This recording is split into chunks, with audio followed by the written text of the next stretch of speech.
turning it on at least, but again, we have a minute. Intro music, intro music. Brendan, do with this what you will.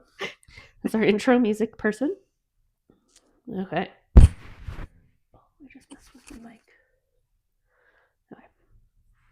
Hey everyone, and welcome to Culty Country, the podcast where we dig deep in the strange, unsettling, and often tragic world of cults and fringe movements. Taking a look at the prevalence and types of cults in different countries, I'm Kirsten. And I'm Jessica. Thanks for tuning in. Before we begin, we want to say this. We know cults can cause harm psychologically, physically, and financially. Those are very, very serious things, and we know people personally impacted by these things. This podcast examines those things, but also adds humor, as it is how we personally cope with complex and absurd things in this world.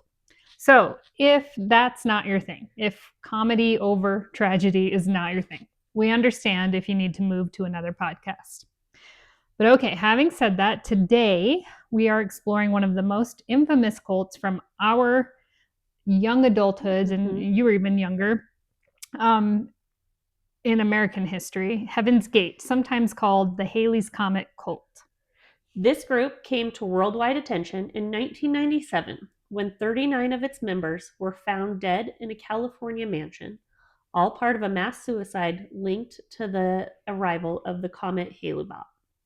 Yeah, this case has become a dark cultural reference point. It had matching Nikes, bunk beds, and the comet. So to us, kind of absurd elements.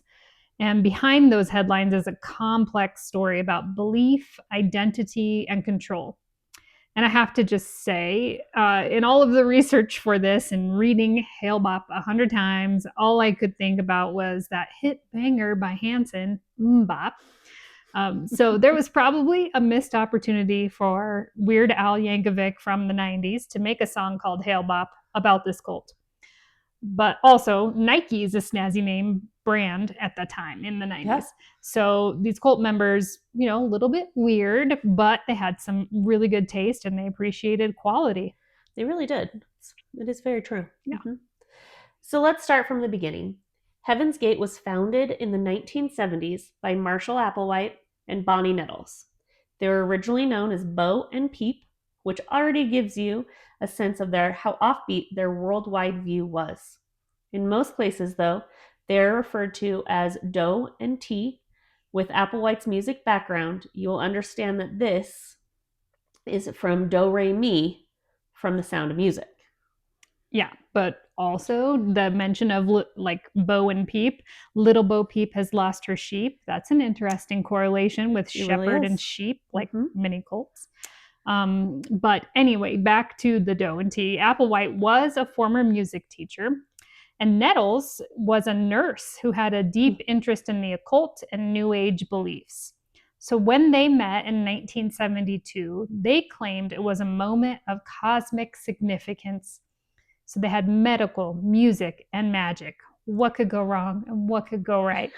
And my God, with all of those M words again, it's coming to mind. Oh, man. Together, they developed this belief system blending Christian apocalypticism, science fiction, and UFO lore. They preached that Earth was about to be recycled, and the only way to survive was to ascend to the next level, a higher plane of existence beyond human life. Yeah, and that ascension, they said, would be facilitated by aliens. What's up, E.T.? Yeah. In particular, it would be by boarding a spaceship, and that's where the comet comes into play. But we'll look at that later. At the start, how they even got to be a cult was they gained a small following by traveling across the country and holding meetings under names like Human Individual Metamorphosis. And goodness, that sounds like a good excuse for being late for work. Sorry, I was undergoing Human Individual Metamorphosis. But also, that's a really good name for anybody that's trying to do personal growth. You might say, oh, that's a seminar that's interesting. Yeah. I'll go listen. And then before you know it, you're scooped up in a cult. Yeah. So true. Classic 70s cult behavior. Nomadic, charismatic leaders.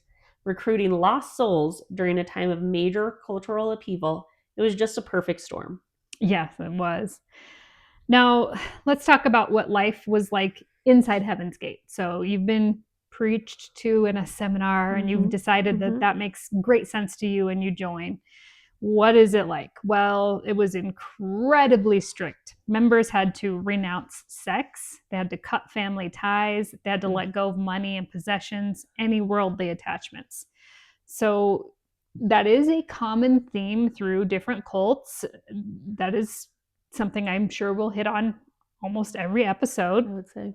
But the reason behind it, the reason that that's so important for a cult characteristic is that it's how they keep people reliant on the group. So you have no money to leave, you have no jobs to go back to, and you have no family to go to. So it really keeps you dependent on the group as a whole.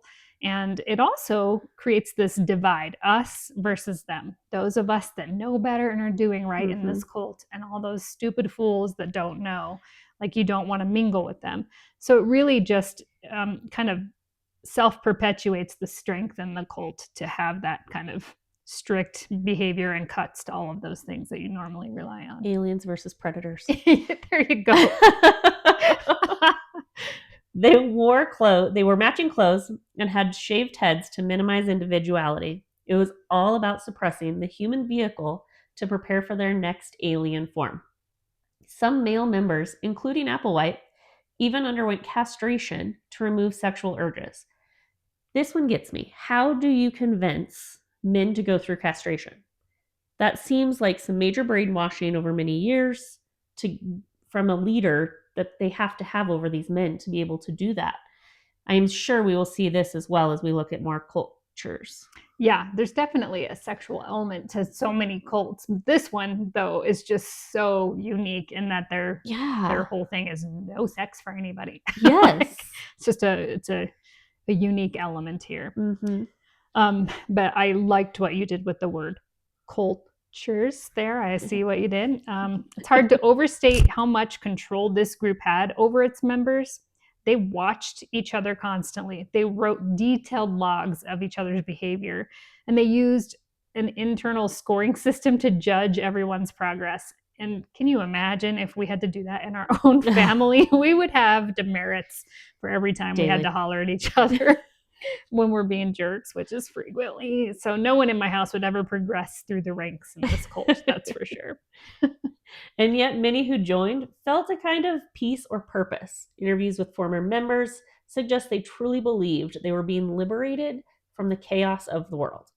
And, I kind of get that. I'm somebody who, I'm sure everybody wants to be liberated from the chaos of the world, but I'm also somebody that likes to know exactly where the lines and boundaries are so that I can thrive within them or know exactly what to push against.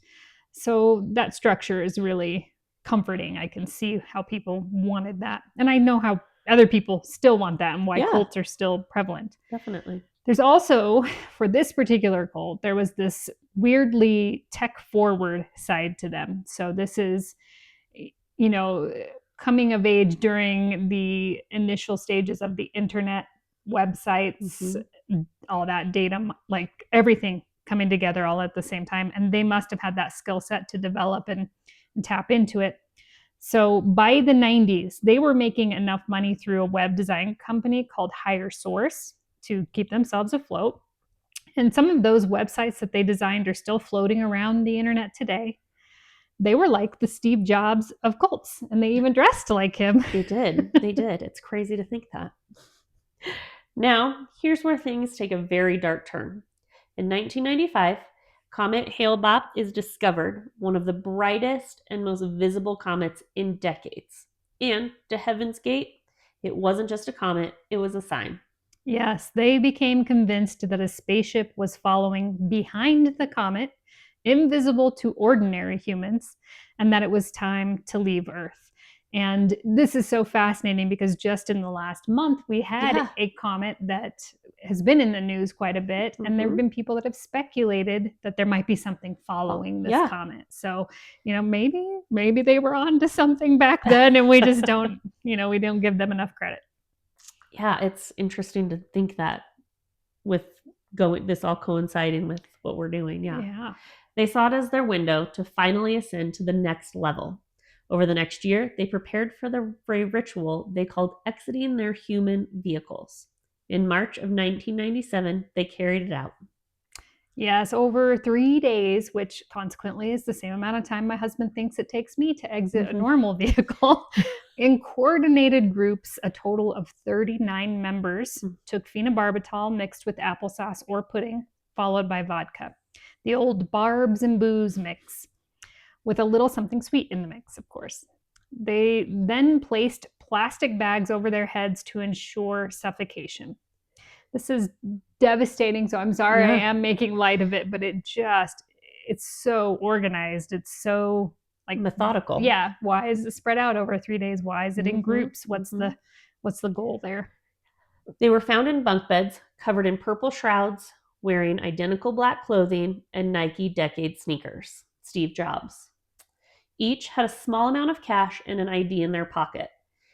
Did they need their passport to leave Earth? Or a state-issued ID? Like, what is the IDs in their pockets does not make sense. No. Nor does the cash, but the IDs even more so. Yeah, and you're leaving that vessel behind. Yeah. So yeah. It's did they think another creature was going to come take over the vessel? Because that's right. Is that how that works? Because I've not. Nobody's ever talked about that before. No, not that I know of.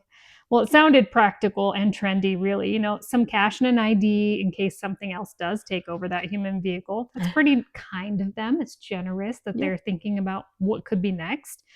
But ultimately, it just shocked the world. The bizarre visuals of the shoes, the website, the orderly nature of it all. It became a media sensation.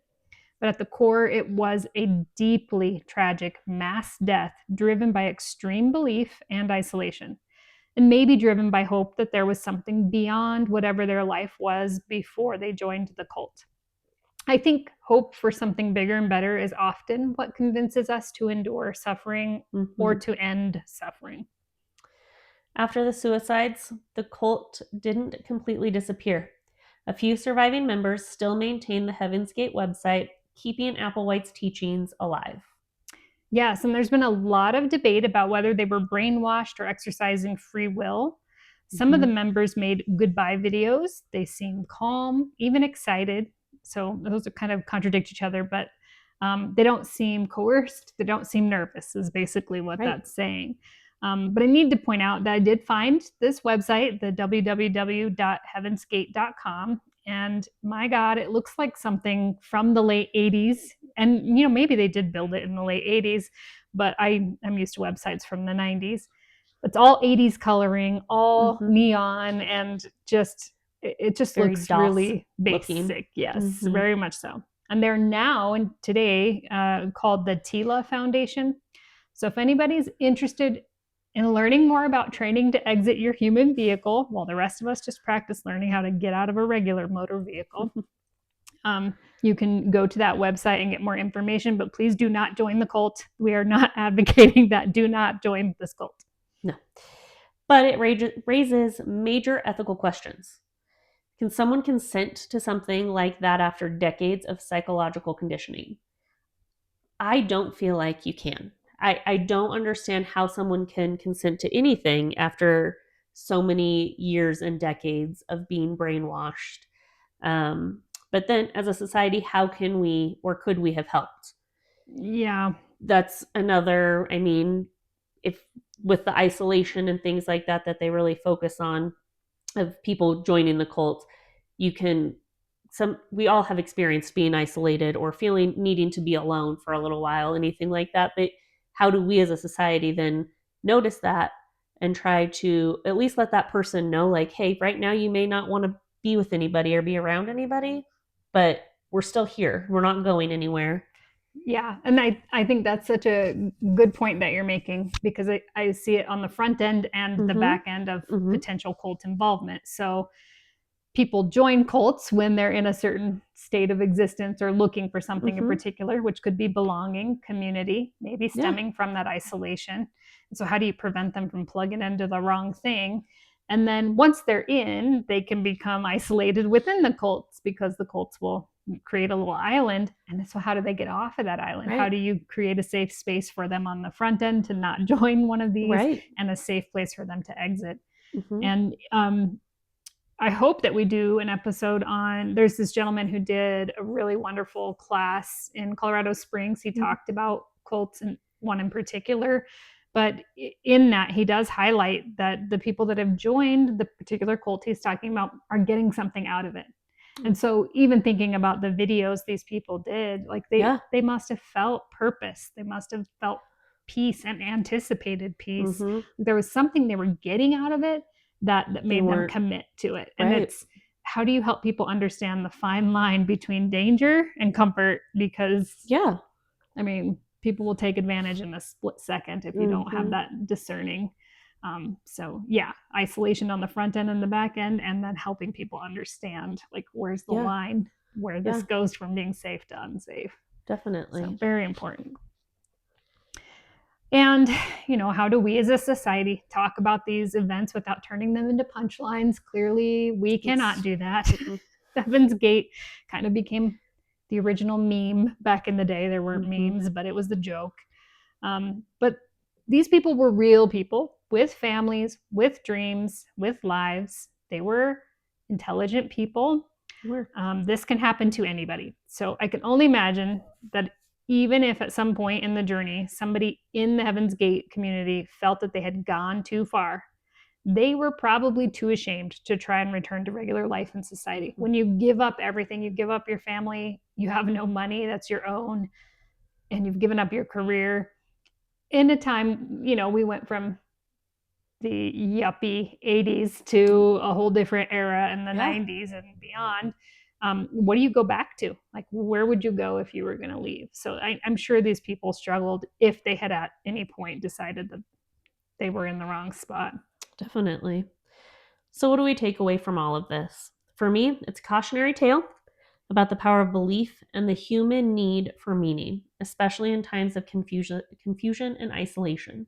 So again, just making sure if you've seen somebody that you're close with that's kind of isolating themselves, just making sure you keep telling them, like, hey, I'm letting you do you, but I'm still going to be here when you need me. I'm not going away, and sending them those reminders occasionally. Yes. Not overbearing them, but yeah. And, hopefully people will develop an awareness of charismatic leaders and how they will try to fill that void in those particular souls in very dangerous ways. So this particular cult shows how fringe ideas, like we're aliens and we're waiting for our spaceship behind a comet, how those fringe ideas can flourish quietly, or especially in the digital age. But for something we would like to do to close out our episodes, we're going to do what we call a Culty check-in right now. So, Kirsten, what is the weirdest thing that you learned about this cult? I would say the castration and getting rid of those sexual urges. To me, I don't understand how somebody could brainwash you so much to mutilate yourself and cut off those sexual urges. That's just a human nature thing. Like, it just floors me. And again, I'm sure we'll run into that a little bit in other cults going forward as we do our research. But it floors me.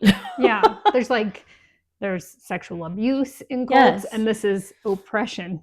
And there's a mix of that in some other cults, of course, but this is the only one I know about so far that is just across the board oppression. Like, no sex. Yeah. And even the leader, where that is very unheard of. Yeah. And I suspect, in the 70s, if maybe he had homosexual tendencies, maybe he was trying to oppress that himself, and that's why he decided to do that. And then because he's the charismatic leader, it would be noble if other people did it as well. Definitely. I hope that's not, there's no good scenario for why he did it, but I'd be extra sad if that was the reason behind it too. But yeah, for that day and age, you just never know what people were going through and what would drive them to do what they did. Is there anything that we admire about this cult? Well, with the oppression of sexual urges, there were no children that were allowed in this cult. Yes. And that, I mean, they're not hurting children like you do see, unfortunately, in other cults. So children were not allowed, which is very interesting as well. Yeah, they did no harm to kids. That's Yeah. the best thing that could come out of this cult. No harm to children. Aliens don't like children. Apparently, yeah. You must be a fully developed human vessel to join your alien family, I guess. But yeah, so thinking about that, if you're an adult who doesn't like children, maybe this is the place that was the selling point for them. A couple of them. I hope not, but could be. Yeah. What do we think this cult needs to work on? Well, less mutilation. Yeah. And maybe less barbs and booze. Yeah. A little less partying. Yeah. And it's 2026, so maybe a little more cash in the pockets because of inflation if you are going to do the barbs and booze. And ultimately, maybe updating that website. Definitely. I was thinking, it just popped into my head, for the IDs, maybe they left their IDs so then those people's families knew they were. Yeah. Oh, that very well could be, because they all had their heads shaved and they did probably all look quite similar. Yeah. I just thought about that. Like, that could be, okay, so I won't joke as much about taking your passport with you. Yeah. But that's at least, I guess, maybe a nice thing, so those families could be notified that their family members are okay, that they have found them. Yeah. And then they gave them a little bit of money to navigate the recycling of the earth. Yes. Just plant them under a tree. Yeah. So strange, but okay. And then our final question that we'll ask is, Kirsten, would you join this cult? And I'm going to narrow it down this time to 3 choices. Okay. Your first choice is no, thank you. I appreciate humans who don't castrate themselves if it isn't necessary. Or, yes, I've always wanted to dress like Steve Jobs and shave my head and not have to do my hair every day. Or, if I were to join today, I'd be humming bop everywhere I went around my fellow Heavens Gators until it became a new heavenly chant. Once achieved, I'd be kicked out shortly thereafter for laughing all the time about it. As much as I have truly considered shaving my head so I don't have to do my hair every day, I'm going to go with no. I would not join this cult. Jess, what about you? I would be the bop person that would just be in it for the comedy and then quickly kicked out. So maybe it's best I not join so I don't put anybody through that and I just have the laughs about it in my head. We'll include links in the show notes to survivor interviews, documentaries, and the original Heaven's Gate site if you want to do a deeper dive into this cult. Yes, thanks for listening to Culty Country. We'll be back next time with a look at another cult or cult-like organization in the United States. We'll also be crafting an episode focused on the beginning of a deep dive into cult statistics. How many bona fide cults are there? How far back do the stats go? And are there trends to be aware of in our own country or in other countries? Because we do plan to examine how other countries are dealing with cults. Definitely. Yes, and if you have a cult you want us to explore, please send an email to cultycountry@gmail.com. Until then, keep an eye out for the Mbop Comet Spaceship, coming again in the year 4385. Stay curious, question everything, and stay safe. See ya.